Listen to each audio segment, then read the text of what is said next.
আজকে সকাল সকাল বড়া ভাজতে আসি, পান্তা ভাত দিয়ে বড়া খামু। হের লিগা বড়ার ডাইল বেটে নিছি, এর লগে বোম্বাই মরিচ বেটে লইছি, ঝাল ঝাল করে আজকে বড়া ভাজা দিয়ে ভাত খাম। প্রথমে চড়াটা তেল দিয়ে গরম করিয়ে এখন বড়া দিতে আসি। তেলটা বেশি গরম হয়ে দেখে চড়াটা উড়াই এখন দিতে আসি, একটা একটা করে সবগুলো দিতে আসে। তো মনহান কার কার বড়া ভাজা পছন্দ অবশ্যই জানাইয়েন। আপনাকে ভাইয়ারও এই বড়া ভাজা খুব পছন্দ। এই পান্তা ভাত দিয়ে এই বড়া ভাজা খাইতে খুব ভালো পায়, আর মুসমুসে বড়া খাইতে কিন্তু খুবই মজা লাগে। এই কারণে আমি পাতলা পাতলা করে সবগুলো বড়া ভাজা নিতে আসি।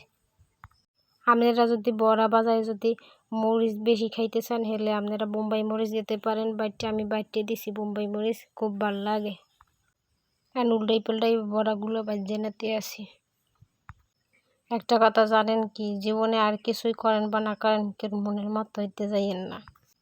এই দুনিয়ার মানুষের সবার মন জোগাইতে পারবেন না। এ দুনিয়ার মানুষের সাথে মিশে থাকতে গেলে সবার মন জুগিয়ে চলতে হয়, আর কেউ কারোর সাথে খারাপ হয় আর কারোর সাথে ভালো হয়।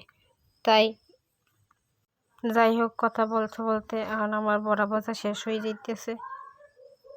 এখন একটা আপনাকে বাইরে উড়াই দিতেছি টিস করার লাগিয়ে, যে খাইয়ে দেওয়া তোমার কেমন হয়েছে। আজকের মতো ভিডিও এই পর্যন্তই। আল্লাহ হাফেজ।